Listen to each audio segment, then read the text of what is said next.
Try natin tong bago ni EPS XLR Star. Okay na, mayroong bala. So, yan. Huwag mo na nililipad. Saan ka? Sa Turkey, yung isang nakatayo. Ilapit mo, magre-recoil yan.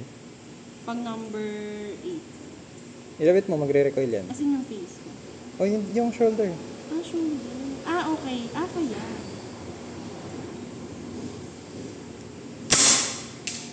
Oh. Narinig mo. Joke. Isa pa. So, sige, isa pa. Try natin. Okay, isa pa. Harap ka, tuldok. Idikit mo yung shoulder mo, magre-recoil eh. Yung sa pinakataas, yung may malaki doon. Sige, sabihin Sa mo ako pang kung... number 8. Sabihin mo ako kung tinamaan yung tuldok ko, hindi. Okay. Pero idikit mo kasi magre-recoil siya. So, kailangan may Full contact contact, sa shoulder. Pati sa cheeks. Yung cheeks di naman kailangan, pero Pero mas yung maganda shoulder. O, ano? Nakatabi siya mismo dun sa may. Sige, Di ba ba- ginagamit ko pala tong Night Force ni Sir Arnel.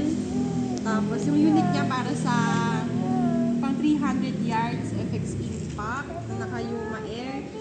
Tapos full setup from Saber Tactical. Saka power plenum pala ito ng 7 volt. Thank you.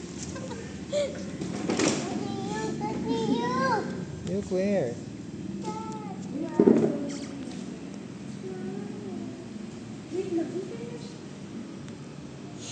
Saan na siya?